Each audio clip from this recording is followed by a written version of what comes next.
I don't know much about sharing. I'm not very good at sharing my toys. Mhm. Well, now it Matter says of we're fact, live. we There should we be go. live any second now. We are live. There we go. It started now. Awesome. Well, Hi. hi everybody. Welcome to two middle-aged guys sitting around talking about geek shit. Yeah, we won't be able to Can say I that for long, will we? cuss in the first few? Man, see, I'm not used to those YouTube things either, to where we can't cuss right away. Well, Not. I was looking into that and exactly what they allowed cursing wise. Let me make sure this is and they allow a lot of profanity before they demonetize. Oh, really? Yeah, I guess we. I mean, we don't have to worry about that anytime soon. But welcome yeah, to yeah. ConCast soft reboot here. Where we got no Cookie, no Tim today, which uh, he's just ill. I've been ill all week, and I think I passed it off to him just in time for me to do the podcast and him to not. But I'm doing well. How about you, Ash? I'm doing okay. Been a busy week. I've been trying to take it easy. I got that procedure coming up, not this Friday, but next Friday. So till then, I'm just taking it easy and not stressing myself. I got you. Yep. So today we're going to talk about geek stuff. We are going to keep a little shorter episode because I'm in a mad rush getting things done for conventions. I am way behind from being sick. So we'll hit some geekasms and stuff. We are going to talk about a subject that I wanted to bring about, and I haven't talked to Ash about it much. I think that's why I labeled things hell if I know on subject matter. Yeah. Mostly. Because last week we talked about the AI thing for if AIs were left in conventions. And up until today, I'd say every day I've gotten one or two emails at least, if not more, on that subject. Because people have been calling and asking, because even local cons are having that same problem on what we had an anime meeting last night about that. They asked about it, and I said we just did a whole podcast about it, and then at our meeting we probably had another half hour talk just about how AI's filtering into conventions and how it's messing with anything from vendors to performers to convention promotion. So I kind of like the idea of having a subject like that every once in a while because people dug into it. Yeah. I enjoyed it as well. And matter of fact, I've got some more things along those lines under my news. So we have that as well. But let me see. Do we want to start off with our geekgasms just a little bit, Sure, really quick? sure. You want to go first? You want me to? About the only thing. Let me see. Oh yeah, I've been. I'm almost done, and I'm gonna share it here. Um, I'm almost done with my latest model, and that's what she looked like. Okay, for those listening on the podcast, it looks to me this is going to be my unexpert opinion. NCC 1701, that's the original Enterprise off of the uh, first generation show, right? Right, and I don't know why this is not lit. Oh, okay, yeah. Um, this is what it's looking like, and it's all going to be lit up and all the stuff like that. So it looks really pretty.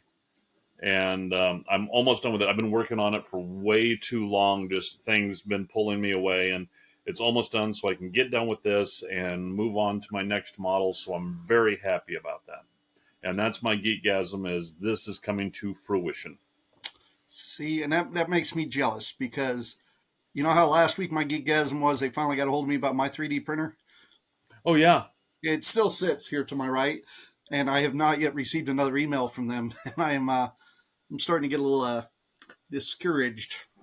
that would be a bit discouraging. I Yeah, apologize, dude. that's okay. It's I've absolutely loved it, so I'm talking no smack on it. But this is will be the second time I've Well, had to send it in for repair you since January. So you loved it when it worked. when it worked, which is 90% of the time, but it also sounds, and I'm going to get to this too, but it sounds like the people with the damn Tesla trucks too. You know, most of them are working about a quarter of the time, but boy, they sure love the hell out of them. You know, Yeah. I couldn't tell if I got an eye roll from you there or not. No, I'm just checking. Man, we have got one hell of a delay going on our feed there Oh, do because we? it's still. It did I stopped the share, didn't I?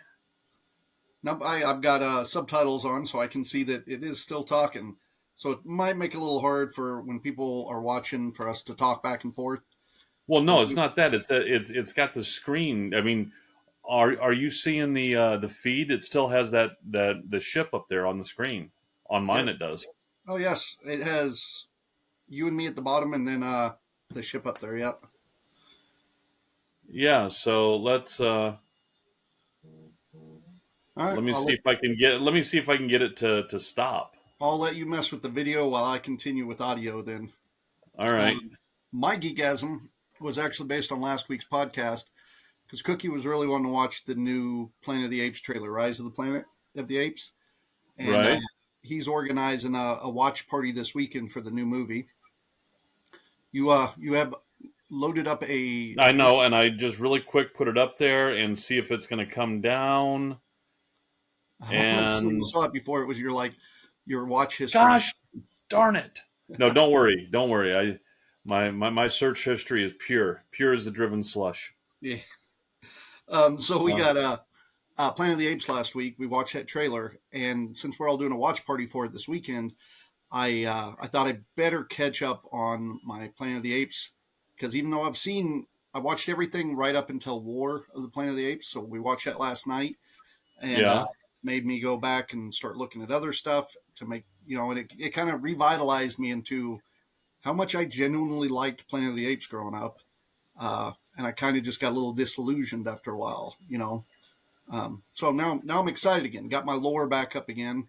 Already been chatting with some people online about it because everybody has the debate on it, whether it's a reboot or a prequel or a multiverse thing, and it's a reboot. That's what it is. But I'm okay with that.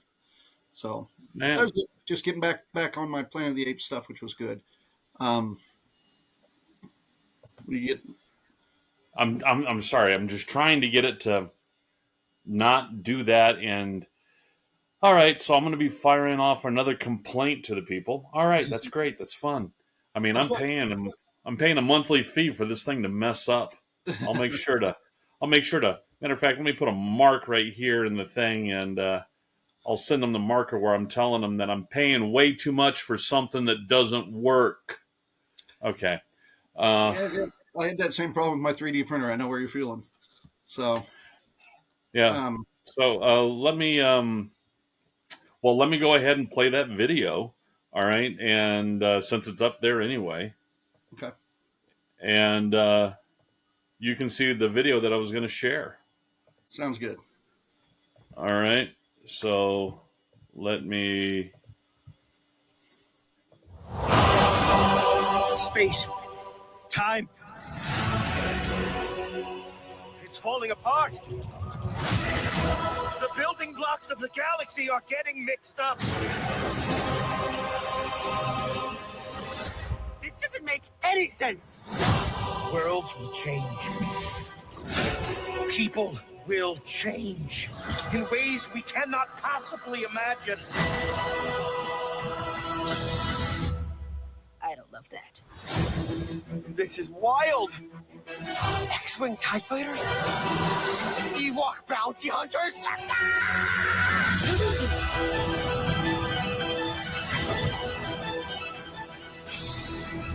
Oh, These are going to hurt you, sir. Darth Jar Jar?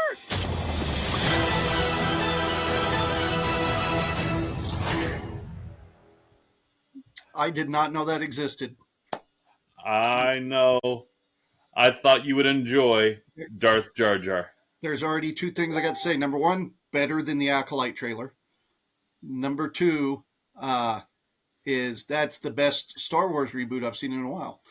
I mean, if you're going to reboot the Star Wars universe, that's better than some of the stuff they're putting out on Disney streaming for it.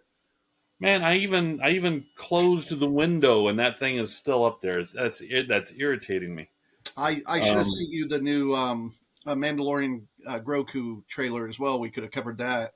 Although it's very limited. I mean, there's not a lot there for it. But oh, what do you think of that? what of the I just enjoyed Darth Jar Jar because that's always been one of my little pet conspiracy theories is that The whole, the true leader of the Sith was Jar Jar. He was the mastermind behind it all. Lucas put out there for a while that Jar Jar was such a bigger part of the first three anyway, and he dumbed it down because of the fans, because the fans had such hate for him in the first movie. So there was a whole different storyline for that guy out there. But my favorite version is the Jar Jar Sith Lord one, because there's a Yeah, lot that actually kind of points at. Like, if you want to believe in conspiracy theories, that one hits home pretty yeah, it good. does very So, well. Um, and if let me so, see. he got more accomplished as a Sith than a lot of the Sith Lords did. Yeah, but anyways, that one is going to be. It's a celebration of the 25 years since the groundbreaking collaboration between Lucasfilms and Lego Group. And so they're going to rebuild the galaxy, and we're mixing and matching Lego sets to snap together Imperial X fighters, Rebel TIE wings, and yes, even Darth Jar Jar. The four-piece special is a celebration of all things Star Wars, Lego, and the incredible exploration that can only happen when these two amazing brands come together. In other words, money. Yeah, like all the Lego properties that they've done that, like all the games, the Avengers Legos, the Star Wars, like they're all fun. I mean, who doesn't have fun with Legos? Lego movies are Exactly. good. Let me see if I refresh the page. No, it's still up there. Damn it. Huh. Well, And we can move yeah, on. That's all right. It can sit there and people can just look at your beautiful look pictures. at my search history. Is there anything bad? You don't see No. a Okay, search history up there, so you're okay. I'm in the clear. I'm in the clear. Let me see. I got some other news of the newsy type. Let me see here. Let me see. Nintendo said Tuesday that they will make an announcement about the successor to the Nintendo Switch within this fiscal year, which ends March 2025. It will have been over 9 years since they announced the Nintendo Switch back in March of 2015. So they're coming up with the successor to that. It sounds about right. About 10 years for every console, right? Yeah. Okay. Now here's where we were going to talk a little bit. I'm just going to throw a little AI at you. Okay. All right. And these are good things that you're going to like. All right. OpenAI has launched a tool to help identify images created by DALL-E 3. The company claims that it can correctly identify images as DALL-E 3 generated 98% of the time and incorrectly identifies non AI generated images, so false positives, um, only 0.5% of the time, so less than half of a percent. Okay. It does not rely on watermarks or other signatures. It's actually looking at the image, and it can, just like most of us can look at it and go, "That's AI." It can look at it and go, "That's Dolly 3." So just Um, Dolly 3, not just AI right. generating. It's just, okay. But a lot of those image generation things out there are built on Dolly. Yeah. Well, Um, and that's something that we were talking about in the anime meeting last night is the difference between AI generated images and using a program that uses AI as a tool for it. Kind of like Roberto was talking last week with a lot of the photography programs that'll use AI, or even some of the oh art yeah, programs I use will use AI to help you get a start or help you find an image. Uh, so a lot of these detector programs, like you're talking about, I'm wondering, if it's how going far, like how much is too much AI? You know, Well, and see, that's one of the problems too. Is that they even said one of the things is they're handing this tool out to the community because they said, all right, this tool is not perfect by a long shot because they say that changing that modifying the image, even just changing the hue on the image, and the tool's accuracy just plummets. All oh yeah, right, so it's trying to get this out into the community so other people can get a hold of it and tweak it and find out how to make it better. kind of a And beta test in a way. yeah, well, it's more of an alpha testing, but yeah. Yeah. And let me see. The next one is OpenAI also announced it's working on a media manager tool that will let creators identify their works, excuse me, and select whether they want them to be included or excluded from training OpenAI's models. The idea is that the tool will recognize the text, images, audio, or video across multiple sources once identified. And you can already request the removal of images from the training set and control the scraping of websites with robots.txt file.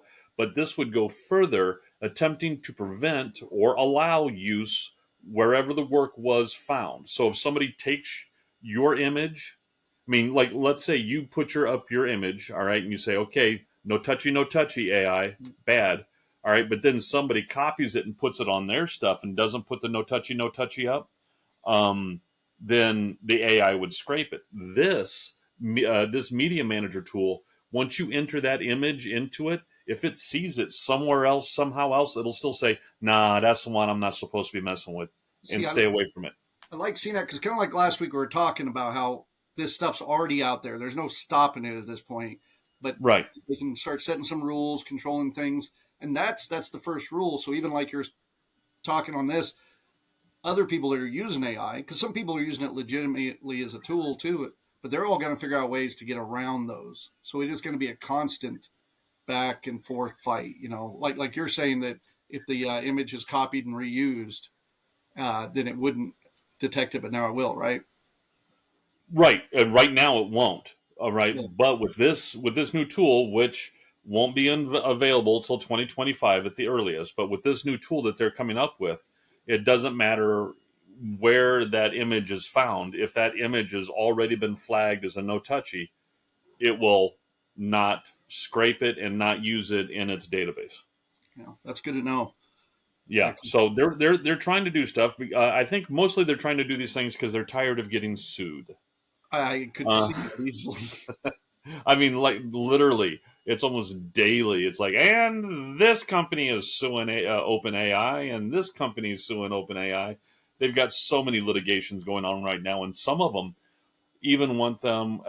Some of the asks in the initial litigation go so far as to not. I was going to say request to demand that they completely scrap the data set, the whole data set, everything that this multi-billion-dollar business is built on. A couple lawsuits are out there going, nope, scrap it all. But They've got enough money that they can just fight those lawsuits and not have to they scrap it, though. So they can, but they're also coming. They're also starting to come to agreements with a lot of corporations. Where like, okay, we give you there's one, I forget the name of the company, but it controls several magazines, like People and a couple other magazine and stuff like that. And OpenAI just came to an agreement with them that they get to utilize their data in their data set in exchange for that company. I think it was getting. They got some kind of usage of the data themselves. So it was an exchange back and forth. It wasn't even a monetary thing. It was more an exchange of the data itself because I think you can in say a month. 2024, data is more valuable than money. So, Yeah. Well, yeah. and it's just going to take a while because those agreements are going to get made. But right now, one thing I think they need to hit is what's legal and what's not legal. Because right now the laws are there, but they're going to protect big corporations that can sue for Oh, your yeah. artists, like your con artists and stuff. Who half of them are using fair use imagery anyway. Uh, Having one of Usually, them try to sue is like, eh. I mean, usually, politicians will not get involved until they themselves um, have been affected by it, or somebody big. Like, you didn't hear hardly anything about the AI until Taylor Swift. And once they started making stuff about Taylor Swift, and all of a sudden, oh, this is the evil incarnate. This is what they were talking about in the Book of Revelations. And yeah, But until then, nobody gave a flying We fuck. were talking about that yesterday because not long ago there's that big thing. There's AI generated Taylor Swift nude shots and stuff, and it's like, man, if you didn't know that there's been deep fake Taylor Swift porn out there for years, I Yeah, mean, you name a celebrity and there's porn of them out there somewhere. I mean, Scooby Doo, there's porn out there. There's yeah. Rule 34, man. Rule 34. 34. That's what I was trying to remember when I was talking. Yeah. So the idea that there's worse stuff than those leaked Oh images yeah. that somebody created. Way I worse mean, stuff. but here's the question. Here's the question. At what point, because you and I have both inadvertently waded into the quagmire, which is fan fiction. Yeah. All right. Yeah. I mean, how many of those poor artists on Artist Row have somebody come up to and said, "Hey, can you draw me this of Hmm. this particular actor having sex with whatever and you know what?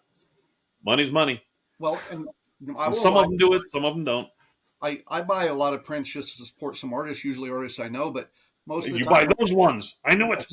well, most of the time when I'm buying a print from an artist, it's because it is of a property that I love, like a Ghostbuster thing or like Scooby Doo or Evil Dead or something I like, and I'll go, Yeah. oh, check that out! Like there's Shaggy with a Ghostbuster uniform on. That's cool. I'll buy that.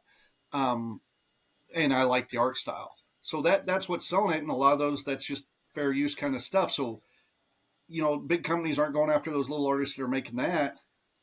But Oh, it but you'd be surprised, man. I have heard where what was it? Disney went after a a preschool because they had a mural with Mickey and Minnie Mouse on it. that was a few years back. But yeah, that was I remember that going down too because that was a lot of talk amongst like artist alley people and stuff. It made you wonder who all they're going after. The thing is with the convention industry, it's so big.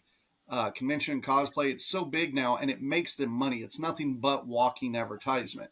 It's when they start making enough money, and that's where I don't get how the preschool thing got on their radar at all. I really don't even get why that was an issue.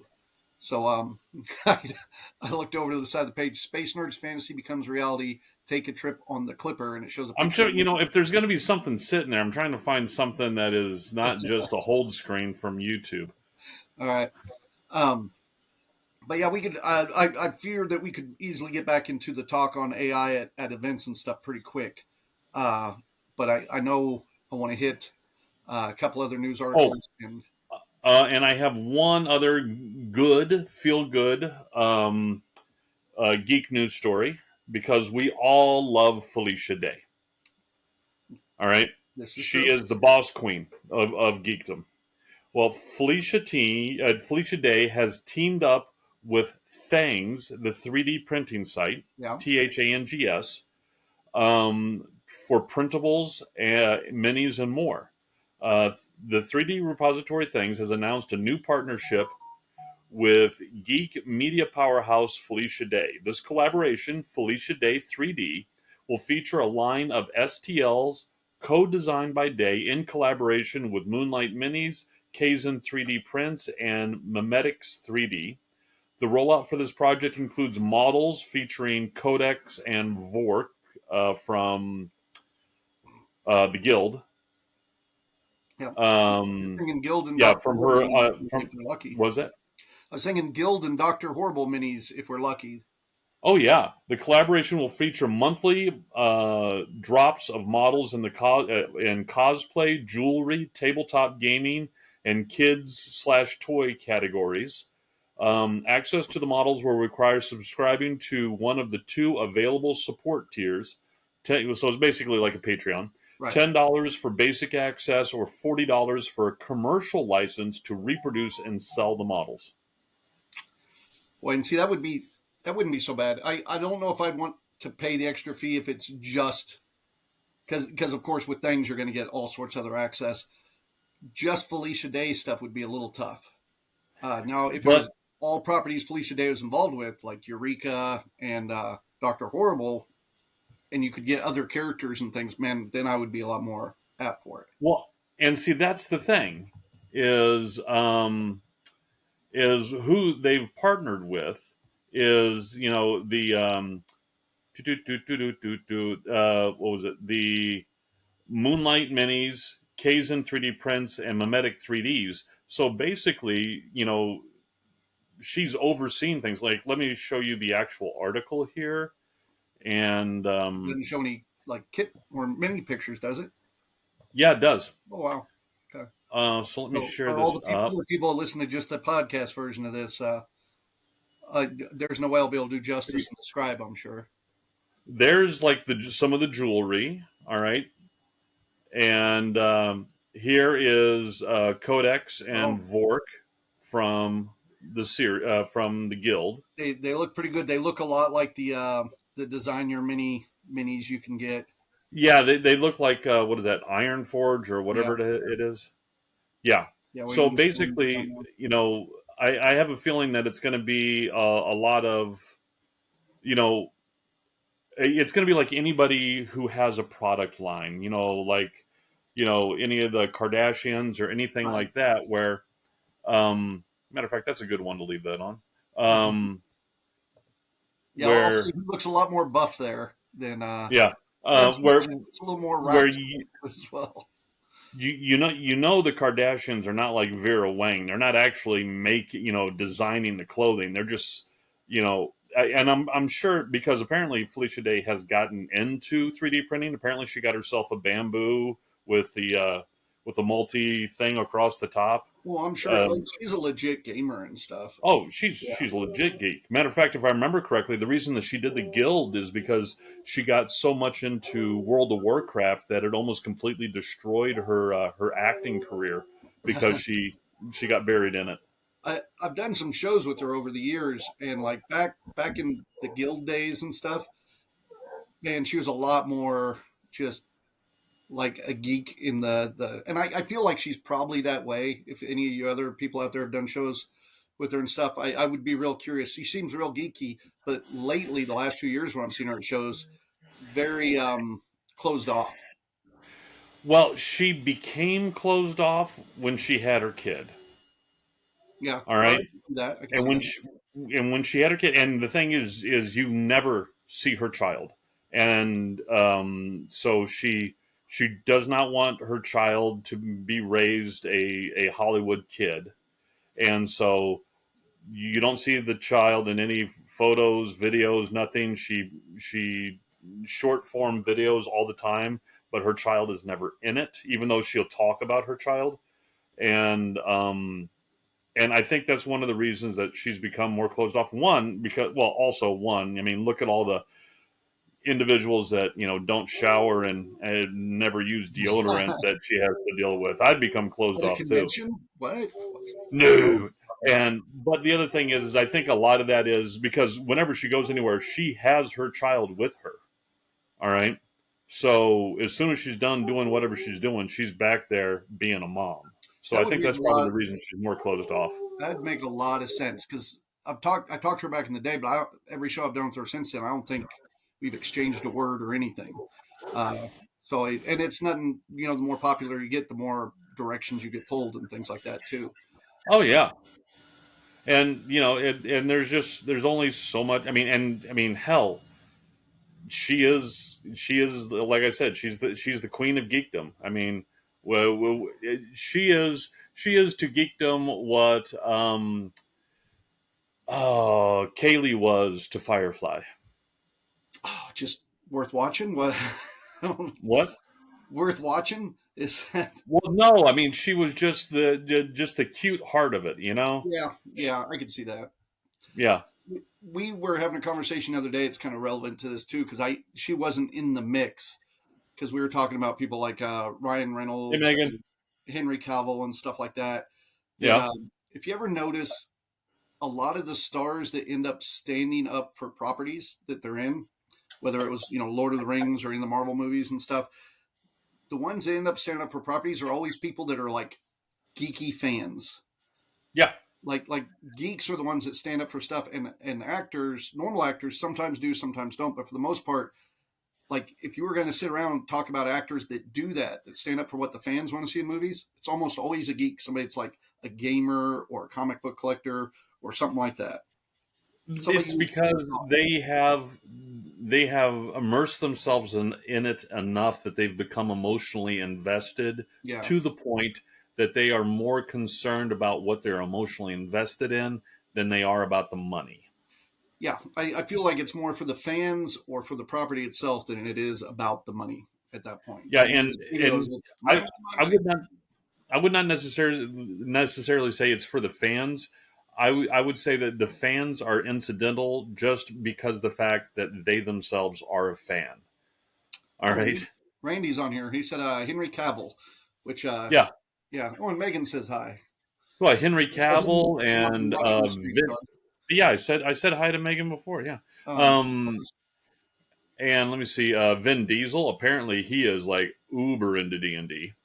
Yeah, I've heard that before. I don't know that I'd want to play D&D. Like, I'd play with Henry Cavill any day of the week. Uh, What, Warhammer? yeah, Joe Megalin. I can't say his last name right. Megalinano, is that right? Okay. Okay. Uh, he was in True Blood, Pee Wee's Big Adventure, or not Big Adventure, but Pee Wee's the last Pee Wee movie. Guy, he's been in tons of stuff. He was Deathstroke. And Well, don't tell me he was in the theater with Pee Wee. he was in the that's right. It's he was. They were watching Debbie Does Dishes, my favorite. Yeah. Uh, Anyhow, guys like that I'd play with every day of the week. I don't know that I could play with Vin Diesel. Vin Diesel seems like a power gamer to me. You know, he seems like one of those guys that's kind of the Well, biggest, baddest barbarian in the group. You know, well, what was it? I saw just a small excerpt of an interview, like on some Good Morning America kind of show, and the one actress who's in all the Fast and Furious movies. I think I've only seen like one or two of them, and I think she plays his love interest, yeah, yeah. the She was Latin in the new American. D&D movie. Yeah, I think she was the helicopter pilot in Avatar. I think she was an Avatar, but yeah, Yeah, I know who you're talking but about. For sure.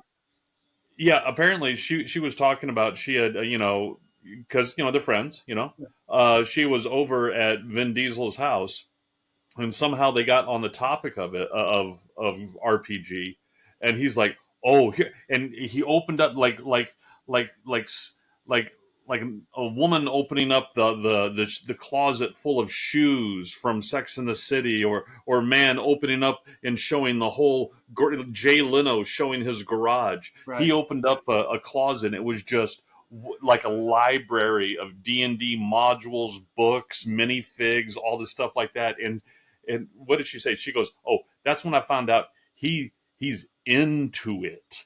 Yeah. He really likes it." Well, that's one thing I always figure that because people do that, like, oh, they got stuff like that. I'm like, yeah, if I was a multimillionaire, look at all our friends now. Like half the people we do events with and shit, they've got like I got one friend who his whole living room and stuff is just like the Millennium Falcon's cockpit. You know, Wow.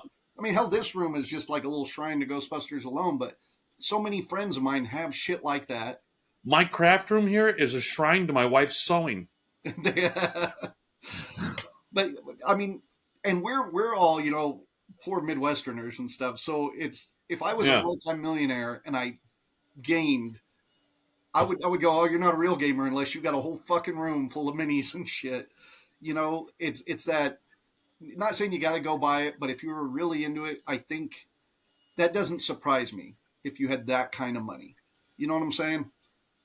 I think it surprised a lot of people because just like with Henry Cavill, Henry Cavill's a pretty boy and he looks like a meathead, Yeah, and Vin Diesel looks like a meathead, and that is not normally the type of person that you expect to be into a more cerebral pastime such as RPGs. yeah. Well, let's face it. Most guys that were bulky like Vin Diesel or incredibly good looking like Henry Cavill back in our days weren't gaming because back in our No, days we no, were nerdy. I mean, they they we were they were too busy, stooping to yeah. to be Actually, gaming. I can't game Friday. I've got what's called a date. Yeah, I know Yeah, how that works. Um, and Kristen chimed in. It's Joe Maglinello. Shit, I can never say it right. It's been said to me 1,000 times, but yeah. phonetically, it looks like. Magnanello. So it's a cool guy. Like kind of guy I'd sit down and game with. But Right. anyhow, all right, let's move on But next subject. yeah, but anyways, yeah, Felicia Day. She's got the new Felicia Day 3D stuff, and I'm gonna be checking it out. Like, okay, right now I'm printing another moon lithophane, dude. Okay, so I printed the moon. All right, the big moon lithophane to replace my one that broke. All right, I know I'm making you jealous here. Hold on one sec. Randy chimed in. Joe is from Magic Mike as well. Just keep in mind, I used geek references like Justice League, and Randy went straight to Magic Mike. And I have, unfortunately, I've never seen Magic Mike. Neither have I. He's I would watch it just so I know what women like. That's it. yeah, right. My wife every once will go like, "That was a good movie," which makes me go, "I should watch it and learn stuff." But It's like when we first saw Thor. My wife's like, "Can we bring it? Can we bring one home? I'll feed it." I'm like, "No, no." But so I'm printing the lithophane of the moon, and and I showed it to my mom, and she's like, "Oh, I love it. Make me one." Okay, so I was making her one, and it got 3/4 of the way done, and then I had bed lift, and it's spaghettied. So Yep. now I'm making another one, and it's 260 grams of filament per moon. oh, But I got one sitting here that was probably about almost a full 3 day print when all the pieces together, and yeah. somehow in there, half of the pieces were printed on a slightly smaller scale than the other half of the pieces. I don't know how it happened, and I don't know Oh what the scale is because they're already printed. So I just start over and throw it away, or what? I don't know. I don't know how to match the scale now. But no, you don't. No. What was I going to say? Yeah, the very first time that I printed this moon was on my old Ender One and Ender 3 V1, and it took 107 hours to print. I've never been And that long. Holy crap! yeah, that was my longest print ever, 107 hours. Now on this new one, it's printing in what is it, like 43 hours. Oh, okay. Yeah, So it's that much faster. I've been told that on some of my prints where I talk to people online. I'm like, oh, that was about a 20-hour print for me. And then even once I got it in, it only took 17 hours or whatever to print. People are like, oh, on mine, it took like 3 times or twice that long. But I'm also new to it. I've never used some of the older printers. We'll Yeah. say Randy redeemed himself here. He said he'd never seen Magic Mike. He just knows um, Joe's in it from the episode of The Big Bang Theory where the girls were drooling. So see how he brought back to Okay. all right. All right. I see you had your excuse ready, Randy. We'll give it to you. And Chris knew him from True Blood. That's where I got to know him. I was watching True Blood back in the day when it was on. Back when Yeah. every show was a vampire show, and I could get into that bitch, but we got news talk. The only thing that I liked about True Blood is they didn't frickin' sparkle. The Uh, At that time, True Blood, Vampire Diaries, everything. The one biggest complaint I had, which I now still see in like about every WB production, Riverdale, fucking Wednesday Addams, all those kind of teen drama shows, they're always in a small town, like a little town, but they have a festival every week. Like there is a festival or an event. And being somebody that like works festivals, you're like, holy shit, I don't even see that many festivals, but it's almost every week. And almost all the time, the local teenagers are running the festivals. And their versions of like Renaissance fairs or their versions of Comic Cons are always like way off key, way off track. You know, well, it's basically it's what happens when you have theater majors who are trying to pretend like they are, city planners. yes, And this is what I would do if I was running the town and I wanted to build up stuff. I would have a different. I mean, I think the first show that I was subjected to and had to watch that had that happening all the time was Gilmore Girls. yep. Jessica had that playing all the time, and it seemed like they were having a festival or an event every other episode. Christy watches one now, Virgin River, and I mainly watch it just because dude from up the creek in Animal House is in it. I can't remember his name. John Belushi? No. He was the main guy in Animal House and Up the Creek. Uh, God, he's Van Wilder's dad, Van Wilder. Anyhow, Oh, him, yeah. so I mainly start Beaver, watching. right? Huh? Was he Beaver No, in Animal House? no, it's a different name. I think I can't remember now. Okay, go ahead. The old me would know that stuff, but I Yeah. that one watches, and I watch it clear up. And if you guys want a good giggle, my Ren Fair friends on here, watch the Virgin River Renaissance Fair episode. It was too much to take, man. Like, and the simple fact, it's a small town of about 2,000 people, and they Hmm. still having a festival every weekend, and every time it's like we got to make this thing bigger and better than last year, and it's like you already got everybody in town coming. How can it be, and Yeah. and all the And towns everybody has a job. yeah, yeah, yeah. Everybody's working the festival, so who the hell is buying a ticket to go to the festival? Exactly. And the biggest acts are the local people in town. And it's like, and they all just happen to have like suits of armor and shit. It's crazy. Um, Yeah. anyhow, we'll move on to the next subject. We got other stuff to talk about. Did you? Kelly says I agree. I don't know to which part, but I'm just going to say I was right. So, Yeah. did you have But anything else, or should I hit? no, that I think that you're taking up 41 minutes was the Sorry, that's great because I didn't have a lot because I'd been so sick, and but the two things I definitely want to cover because there's that endless look for positive news. Uh, yes. and so mine is actually positive, but it opens a discussion. I did want to mention because this is normally something you would bring up, um, the Tesla truck. I've been watching reviews on it. Dude, that thing is such a hot pile of trash. I don't want to talk bad on it. Oh, I It's will. actually the Tesla truck fans I wanted to mention because there's It's go ahead. the thing is an EV version of the Chevy Aztec or the Pontiac Aztec or whatever the hell it was. Yeah, well, have you seen the videos that have been going around about people testing out to see like if the trunk closes and they're putting their fingers? So like people started out. First off, there's lots of complaints. If you don't know the Tesla truck, they're saying they're working about a quarter of the time. So if you've had it for 2 months, you might have been able to drive it for 2 weeks. They're going back in the shops, they're having all sorts of issues, which is saying a lot since there's only about 400 of these things out there. There's not a ton of them out there.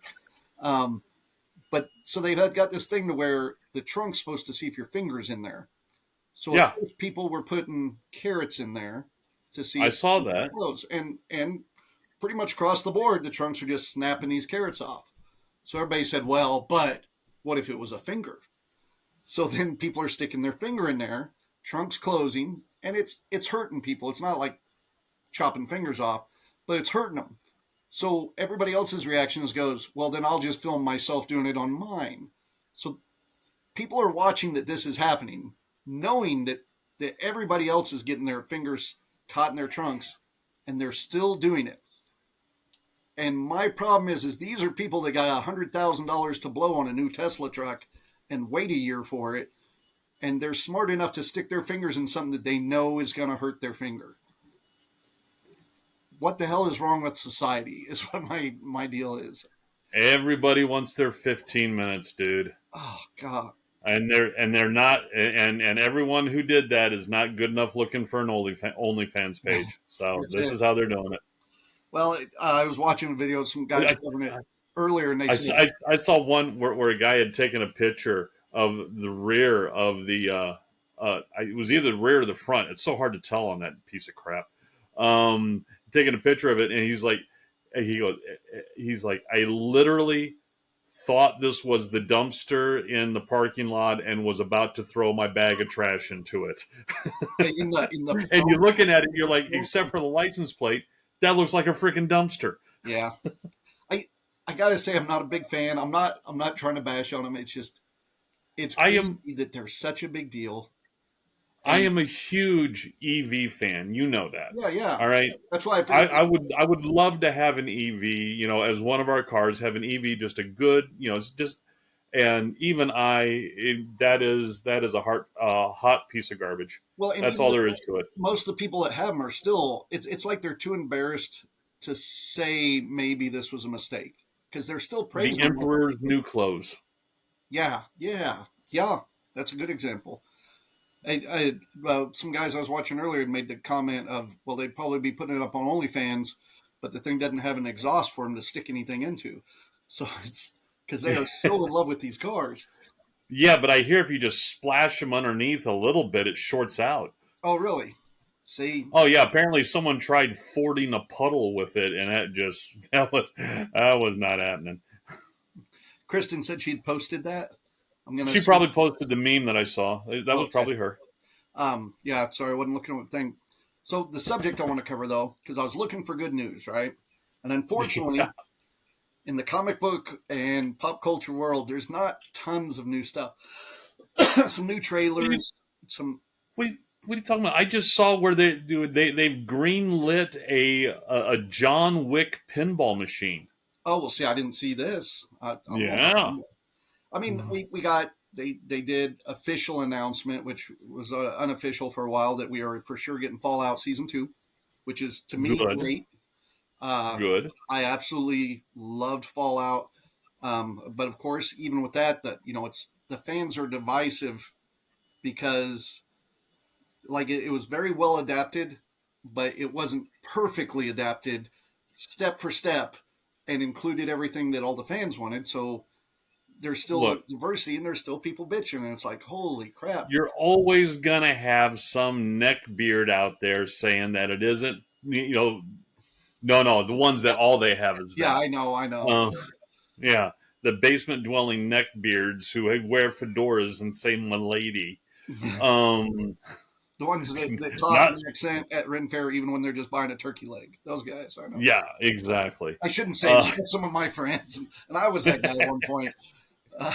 but no, there's always going to be those people that it's just not the way that they want it. Like we talked about earlier today when we were both saying, "Oh, save it for the show," and I was like, there's going to be somebody. I mean, a lot of these shows that are based on video games, they're only really able because you can't tell the whole story that somebody would play the video game because it's too much of an open world Right. sandbox type of thing. They can only tell the story of the cutscenes. All right. And because of that, you're going to have somebody who spent way too much time playing this video game. And they're going to be, there's going to be a scene of an area that they are intimately familiar with. And they're like, well, hold on. If you just double jump up and parkour up to that ledge there, you'll be able to complete the quest and do it all over there. Why are they doing it this way? This is all stupid. And you're not going to be able to make them happy when, as I said, in actuality, you're not making a movie of the video game. You're making a movie of the cutscenes. Right. Well, and that's where Fallout, I think, did a good job. They did a continuation. It's the furthest most thing in the canon, and they moved on with it. Yeah, you saw Randy's comment on the pinball machine. Yeah, it only works for the Bitch gold about coins. even Yeah. the pinball machine of having to have the little gold coins to, yeah. So I want to get on to tonight's subject matter. The main thing was it was based on a good story involving AI. All right. Oh yeah. So Randy Go. Travis, the country singer. You remembered his name? Yes. Well, I asked the wife.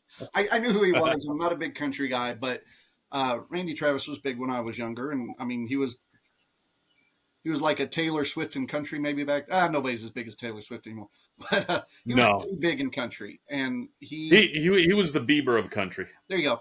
The He had Kanye. medical issues a while back. They didn't think he was going to make it. In doing Yeah. this, he lost a lot of usage of his legs and his voice, and he just couldn't sing anymore. Um, but what they've been able to do now is he's gone into the studio and they started using AI to replicate his voice. So, which now we have things that replicate people's voices, but it doesn't put all that emphasis in on the same spots they would. So, like I can have Sean Connery driving my car and tell me where to go, but it's not going to sound exactly like him because of the different pitches and things and how he would put emphasis in things. So what Randy Travis has done is he's gone into the studio and he's got new music he's written, but he can't sing it because his voice doesn't work anymore. So he's replicated his voice, or a team has, and he's going through to add different pitches. And I'm not a music guy, so forgive me on this, um, but to emphasize different areas so that he knows like where he would have hit a higher note here or whatever. So he's still manufacturing the music, kind of like using auto tune in a way, I guess you could say. But um, but it allows somebody who can no longer sing, that has that musical ability, to sing with their voice. And I think that Well, is see, awesome. I Go wouldn't ahead. say it's really like auto tune. And the thing is that the more you can train these vocal emulators on a specific voice, the closer they'll get to matching it, Right. and the closer that they can get the inflection, and then you can go ahead and play in there. And especially if you're an audio expert, you can get anything to sound like anything. But Yeah. with these AIs, you have his entire back catalog of music, I am not just talking about the stuff that we got on the album. You realize that for every hour of album, there's hundreds, if not thousands, of hours of original master tape of them working on things, him talking normally, all this stuff Celebrity like this, not interviews, including speaking interviews, appearances. Yeah. all this other stuff.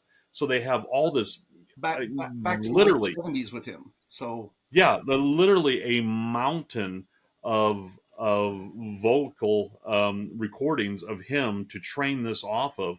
So they're able to get it really close. So it is basically his voice, and it's all his words, and he's as you put it, he's like a producing as well on it. So he's sitting there in the booth going, okay, no, tweak it a little bit more here, I want it to sound a little bit more like this. So he's making it sound the way he would want it to sound. right. And so that's as close as you can get to him singing it without him singing it. And I was putting it up a little bit to like the Stephen Hawking thing. Stephen Hawking's got his wheelchair and all that. And so Stephen Hawking today would actually probably be able to use, if they had enough recordings of it, his original voice on his chair, and actually put in it inflections and stuff instead of that kind of Yeah. robot monotone generic voice. And that's great. Some people have said it's not fair he's using music samples from like the 80s and 70s because he doesn't But sound they're like that his. anymore. And it's like, well, he doesn't sound like any of it anymore, you know. Yeah.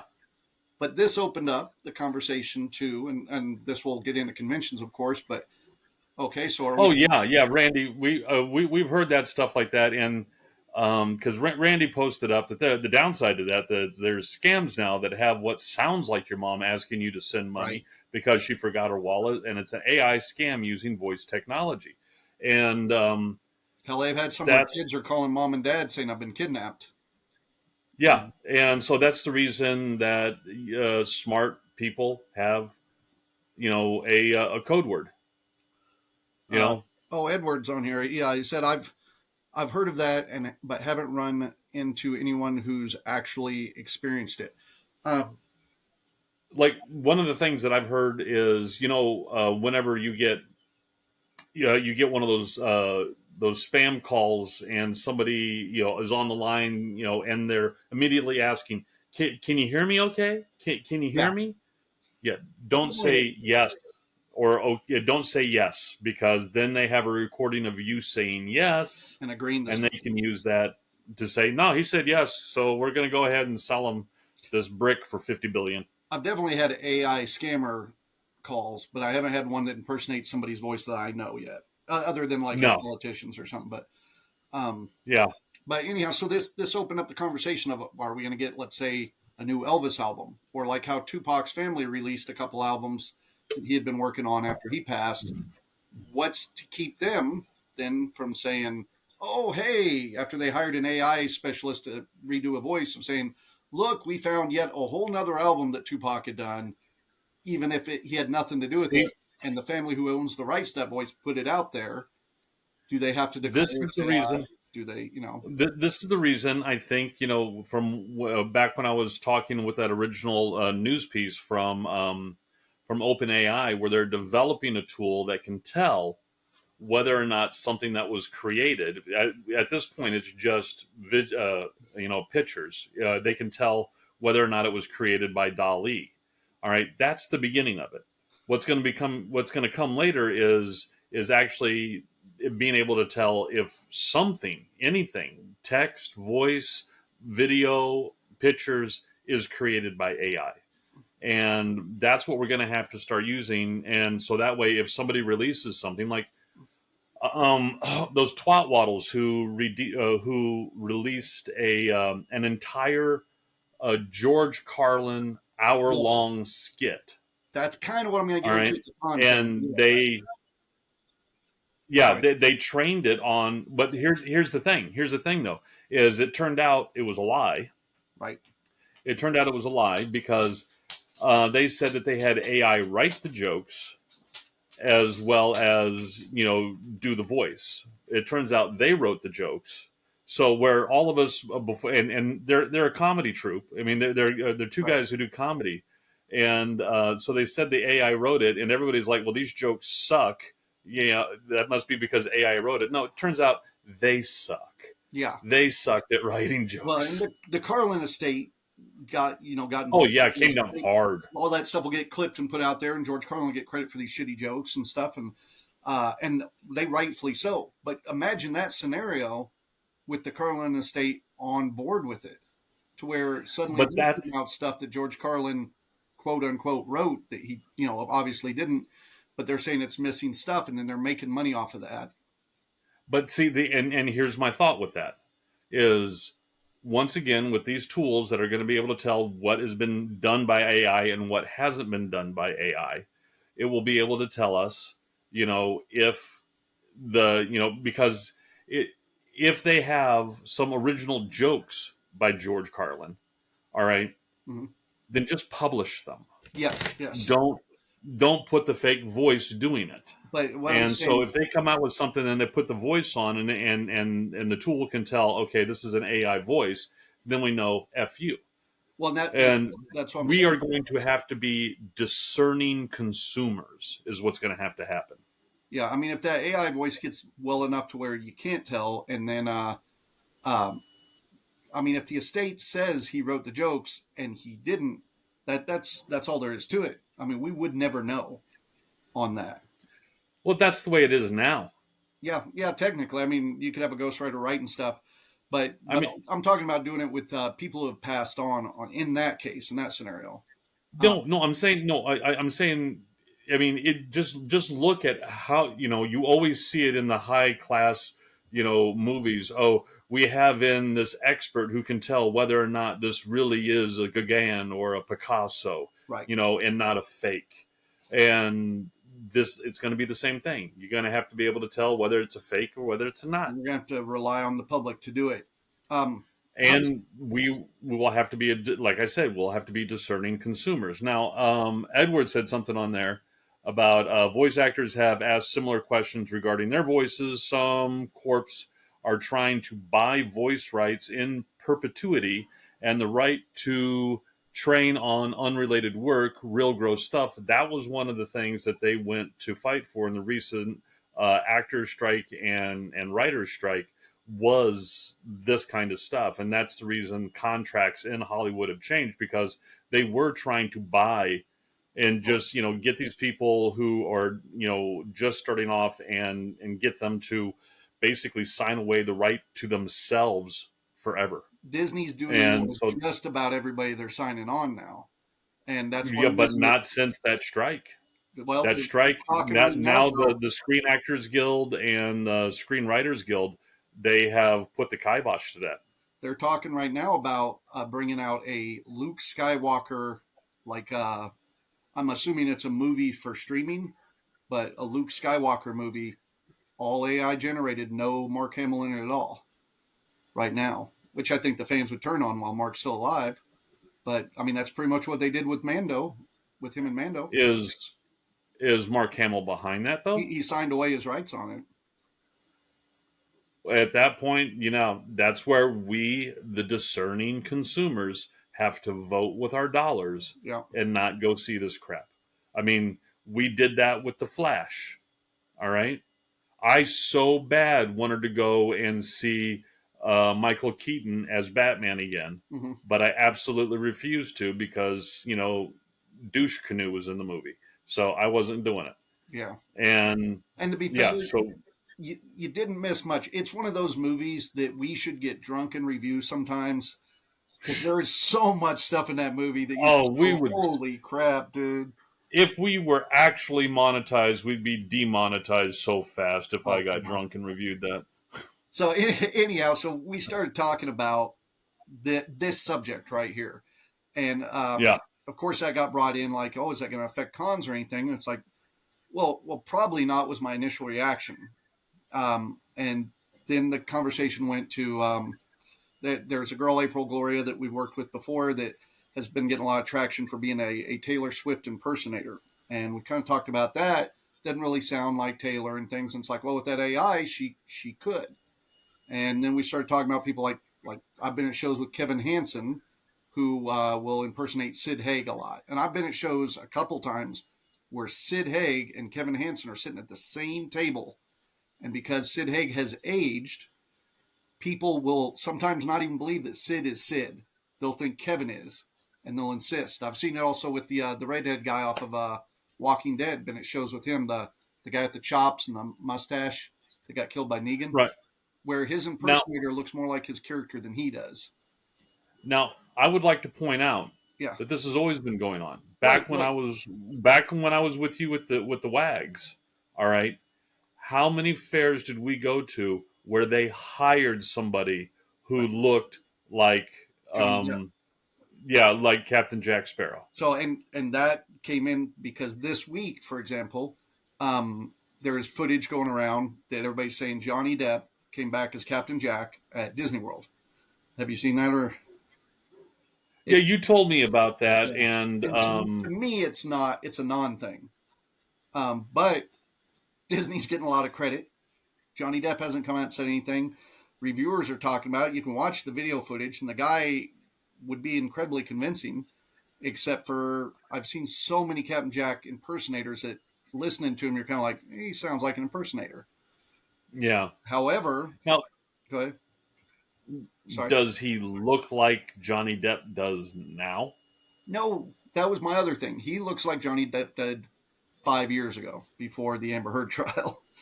Yeah, for like 5-10 years ago, back when Captain Jack Sparrow was a thing. But in fairness, this guy had a lot of makeup on.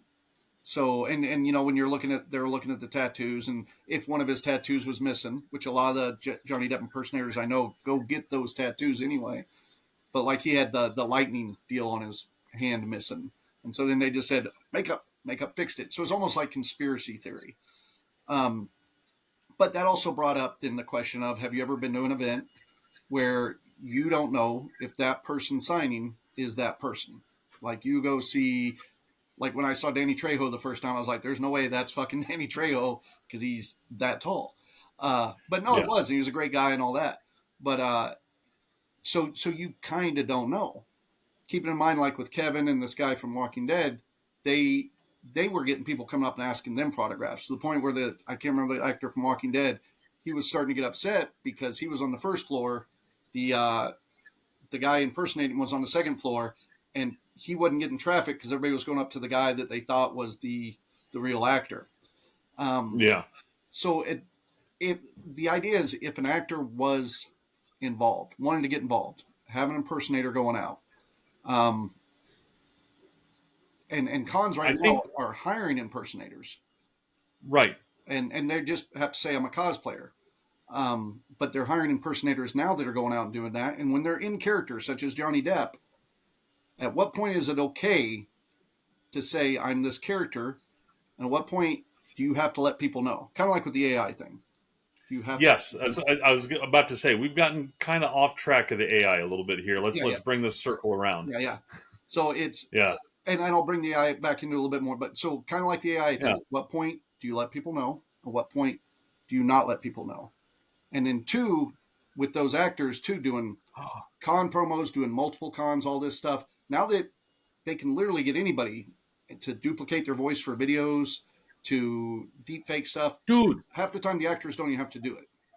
the answer has been looking at us in the face since the mid 90s. Red Dwarf, Holly, big, Yeah. put a big H on the head for the hologram. Yeah. So we need to, if it's AI, it needs to have the AI brand. Oh no, never mind. That's way too much like Jews wearing Stars of David. Never mind. I want that. Yeah. No. Okay. Oh yeah. But, Yeah. But then they're technically not real people? So the conversation was, and I guess I mainly wanted to open it up to conversation with the AI technology now too, and everything coming forward. it makes it a lot easier for people to impersonate other people, to make money off of other people's careers. Bringing up April Gloria, who I'm not talking about at all. She's a great cosplayer. There was a video that came up when we Googled her earlier of going around impersonating Taylor Swift, having bodyguards color Taylor, all that shit. At what point is, and that's doing that shit in an event and stuff. What point is that not okay? Is it okay at all? I mean, if the event was involved, I'd say it's definitely not okay. But we've seen it with, I've seen it with like Aaron Rabb, who does Johnny Depp. He's great. But where he's in character so much that in order for him to debate that he is not Johnny Depp, he has to come out of character then. Right. That makes sense.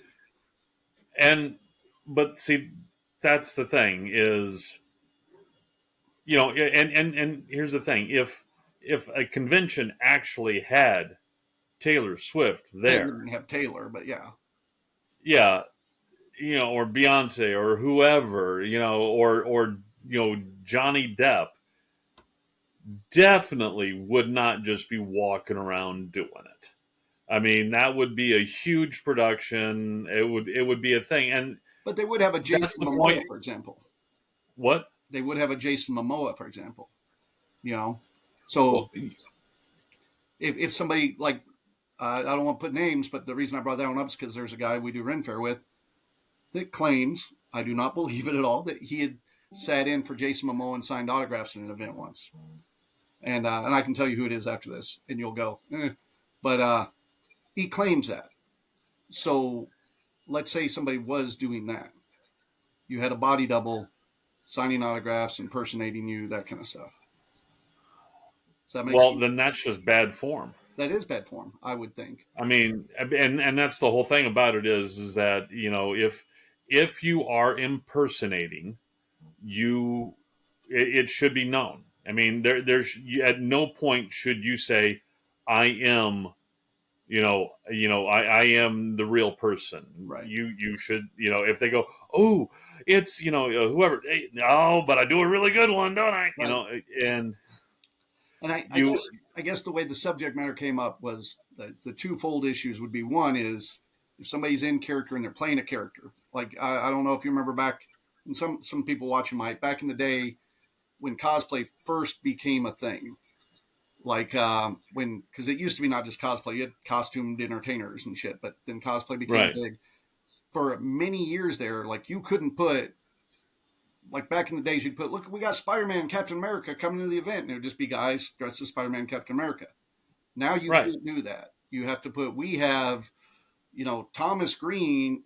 Tom Green's not a good line, but we have so and so cosplayer coming in, and you can show them in the Captain America outfit, but you can't say Captain America because that's a property. So, like, if you have the world's best Johnny Depp impersonator, you'd have to say we have so and so coming in, the world's best Johnny Depp impersonator. You couldn't put we have Captain Jack Sparrow or we have Johnny Depp or anything like that, of course. well, exactly. But the things are changing now in that element with cosplay. Like Well, cosplay has become, they're their own celebrity in their own right. Well, yeah, but bringing this back to AI. All Okay. right, bring this back around to AI.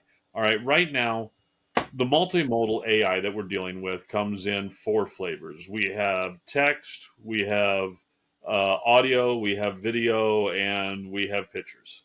Those are our four forms of AI media that we generate and ingest. Okay, so if you are genuine, if so, let's say we're at a festival, we're at a con or something like that.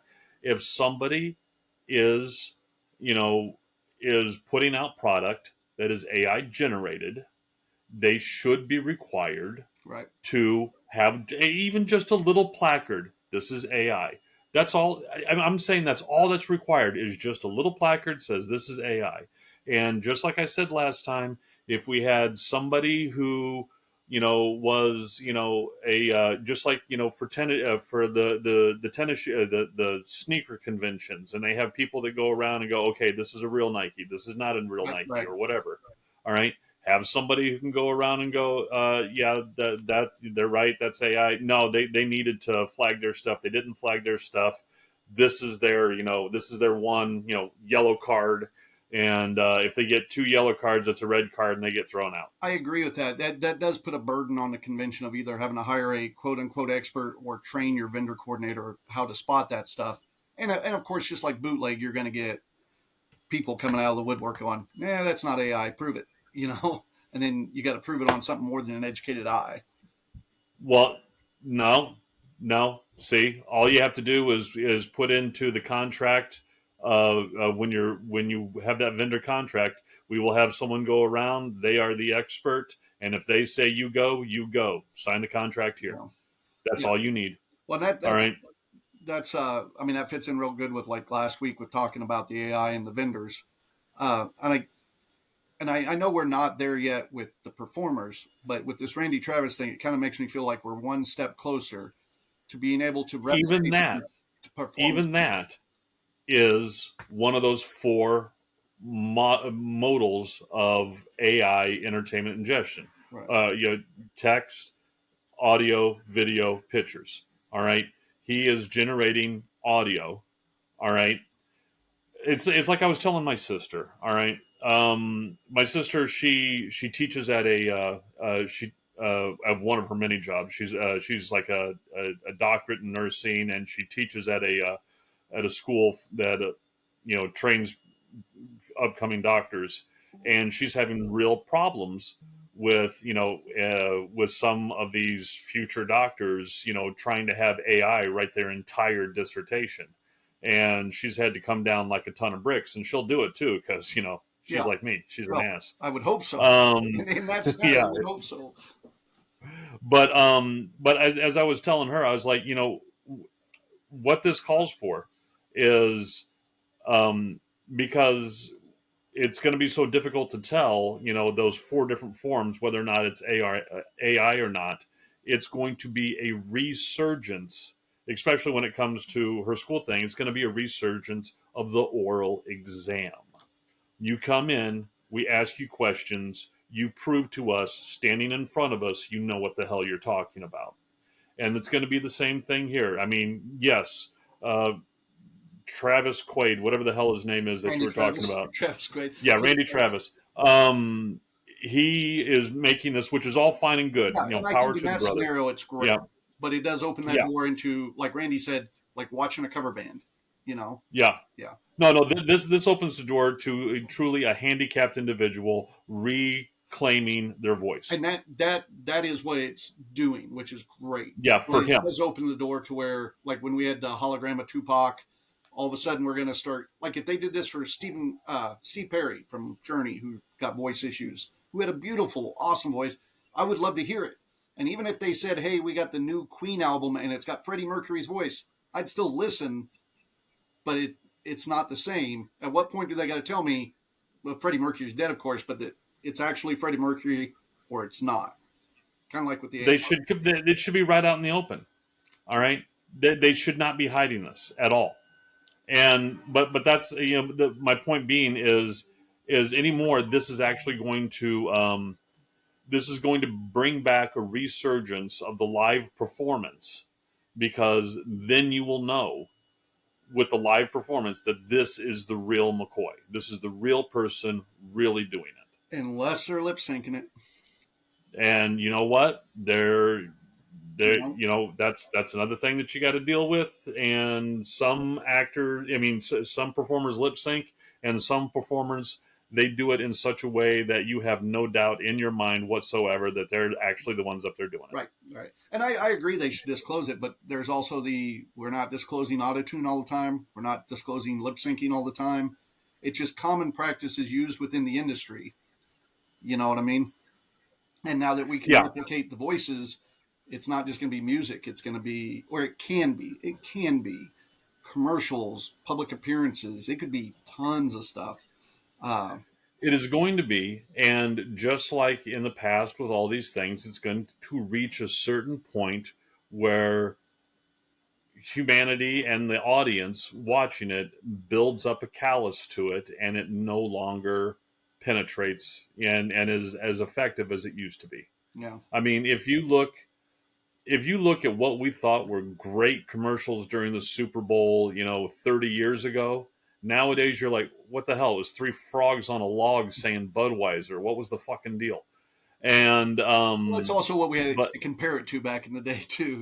right, but and it's just we as humans and as the consumers, we become more and more particular and discerning and more knowledgeable as time goes on. I mean, I still remember as a child watching the Last Starfighter, Oh yeah. and it blew my mind. You And just I tell me you sat didn't down. go I was back like, and watch Gannon, it. you got to watch this, man. This is the greatest. This is the first CGI movie where they actually did CGI. This is great. And watching it, and I'm like, oh my god, I've seen better scenes on a PlayStation One. It's rough going back and watching it. Yeah, What was it? The first CGI? I thought Young Sherlock Holmes was the first CGI.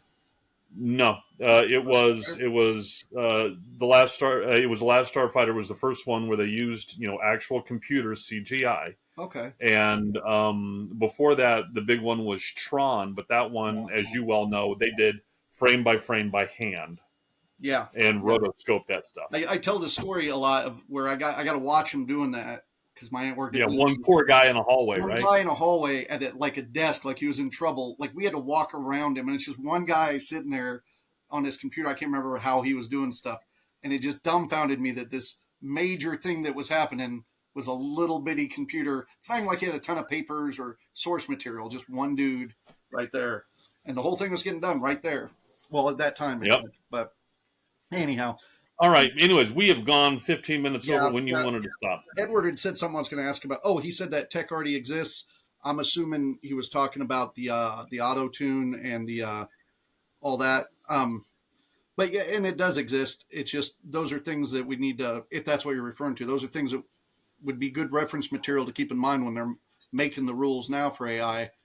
And that's the thing too is like with the cons and stuff. I know it's such a small element of all the things AI can affect.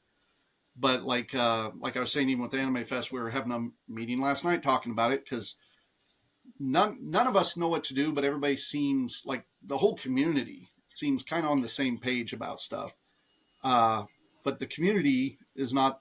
We can make the rules, individual rules for conventions and stuff, Yeah. but the and Edward knows as well as I do. Once one con makes a rule like that, other people will come out and go, "Well, this con doesn't do it that way, so we're upset because you're not allowing AI and they are, or they're making you declare and you're not." Yeah. And it's just kind of like a wild west of that right now, where you got to watch And because it's it going to be. does affect people's livelihood even on this small scale. Where if we put an AI Right. vendor there and they don't have to declare their AI, that affects other people's sales.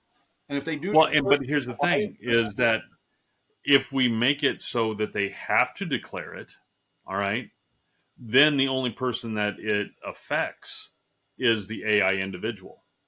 It protects the other individuals. yeah, And and as I said last time, we may have to initially, until everything equalizes out, we may have to initially just separate them. AI on this side, non AI on this side, and woe be the individual who tries to pretend he's non AI. I mean, it's like back in the it's day. hard to segregate though, man. You know, Well, no. Ask people in Georgia; they did it pretty good. well, it's Uh, not that it's hard to do it; it's hard to justify it. yeah, it is. It is. Yeah, Um, but it, initially, to get over the hump, we may have to do something like that, yeah. um, just to try to quell the waters a bit, so it doesn't turn into a bloodbath. And for the most part, people I've been talking to in the community is not worried about it too much, except for a couple con heads that are like worried of, should I use this AI material to promote my event or something? Like, I don't know if anybody would turn on me. And it's like, well, it kind of depends. Like a Ren Fair, I think you could maybe get away with it because they're not as artist or heavy as like a convention is. Um, but it's more the vendors that are concerned. I think like a lot of vendors are concerned because if they use a little AI or if they use a lot of AI, um, Nancy was talking to me last night about a vendor. She knows that her whole business is using AI, but it's all her vision. She's just using the tools of it, and people talking about not letting them in the cons could really just destroy her business now. You know, And but that's the thing, all right. How old is her business? not very old, not very old at all, but it is something she can, Okay, you know, and in a way, like I say, it's like the Wild West. The tech exists, but not all the rules are in place because the tech's still developing. I guess would be the and it will be developing, and it's going to be interesting how it pans out. yeah And like like when it comes to the artwork for a festival, doing the artwork for the posters and stuff like that. What happens if you use an established artist who utilizes some AI, for like some background imagery or a little bit of frills on the side, is that any different than someone going and purchasing a whole set of pre-made things that they can use? Is that any different than somebody getting a subscription to Getty Images to pull images down from and use? right. Yeah, it's a tough conversation, but and I'm sure we're going to hit it a bunch more because it's Oh yeah. interesting and it's new shit, and it's not the same old Marvel movies that we've been hitting and stuff. So Oh, I'm so tired of that. I swear. What I saw that meme the other day. I'm so old that Marvel movies to me now look like Spy Kids movies. when to me and to a lot of us, I know it's like Marvel movies still are kind of new, even though they're fucking whatever 12, 13 years old. But when you can look at the younger generation, and go, oh, the Marvel movies back in our day were good, because that's where we're at now already, where we can go like, oh no, Marvel movies 10 years ago, it was a bigger deal than they now. Like when the Marvel movie came out, then it was a huge deal, and now it's like, Well, that's the only difference. Our Marvel movies weren't necessarily better; they were just new. that's what I was going to say. They The were new and Yeah, exciting. Yeah, we were because if comparing with the old shitty comic movies we had as kids. that back in the 1950s and 60s, those Lone Ranger shows on TV, that was the big new thing. All right. Flash And by the Gordon. time the 70s and 80s rolled around, which if you think about it, it's about the same time frame right Right. here now. By the time the 70s and 80s rolled around, you're having spoofs of them made like Rustler's Rhapsody, which I still think is an amazing movie. Yes, I did watch that one. I did enjoy that one. Yeah. Which It's got Tom Berenger in it. It's a great movie. I got a Mel Brooks thing to ask you after the podcast is over. Don't want to forget. So yeah, I've talked to a couple cosplayers about maybe coming on and talking about problems with reenactment groups. I see a lot of conventions are going through the same stuff that Ren Fairs did with fencing groups and everything for a long time. Not necessarily bad, just changes that people are having. Mm-hmm. Different people talking like that and stuff. Right now, just so busy keeping up with events. So I'm going to hit a couple of festivals that are coming up. Oh, yes. Um, Quick. Mm-hmm. because I do not have these in chronological order on here, but McConnell Con is coming up here locally June 8th. It'll be their second Now, event. do you have to? Are civies able to get into that? Civies are able to get in that. There is a background check. I'm not sure how they're doing it. Randy, you're out. You're out. Uh, Oh, sorry. Oh, he's out. Okay. There is a background check on that. And I'm not sure how they're doing it because I'm doing it for performers and stuff. So we're doing it all in advance. But it's primarily for people that work on the base or have family on the base that don't always get off base. So it is one of those things where a lot of the performers and stuff are doing it just for the troops to help out and make things work. I remember being a military brat growing up on military bases. You hardly ever got off base, so things that happened on base were a big thing. I get it, and like a lot of local cons will do like a military discount, and try to help out with that. But yeah, you don't always get to get Yeah. off, or even if somebody's got to work and some of the family's stuck on base, So let's see. Then of course AFW we have June 21st, 22nd, 23rd. Just added some cool new stuff to AFW. We got another guest coming. Randy logged off, so he's not going to see it. But I just got another guest last night, a music entertainer. So we're going to have some good stuff coming up there. Hutch Mini Comic Con will have their first year this year as well, the 22nd, 23rd of June. ICT Comic Con will be August 31st through September 1st. Summerfest in Newton will be July 13th. You can catch us there as well. Air Capital Comic Con, November 16th, 17th. Most all these events you can catch us at. Tsunami Con is December 7th and 8th. Then Castle Muskogee Ren Fair starts April 27th through June 2nd. We are coming in as just guest performers there. So if anybody's wanting to catch one of our shows there, you can't. But Memorial Day weekend, we'll again be there doing street stuff. We'll probably get on stage, do some stuff with some of our friends. But they're just having us out there as guests and just kind of giving us free reign. So that's cool for us. So local people. Plausible deniability. Plausible deniability, but it's a lot of the people going have all been many times, but Memorial Day weekend, like I used to run a fair in Nebraska that weekend, and then I've just always been booked. So I have not been back to Castle Muskogee in almost 20 years. I've never been there. Oh, shit. Yeah, we performed there back in the day, but it's been a long time. So I'm kind of excited to go. I mean, I've been by there, I've checked it out, but I have not been there when it's going. So I'm looking kind of forward to going and just getting a play and goof and that kind of stuff. And I hope that we will start our next batch of mead this weekend. Yep. I'm hoping the winery gets that going. I plan on this Friday us getting everything all set up. So hopefully Sunday, if you're doing Mother's Day stuff on Sunday, aren't you? Mother's Day stuff on Sunday, yeah. Bring your mother along. She can see how it's made. I'll figure out exactly what time, but we could probably do it in the morning or something.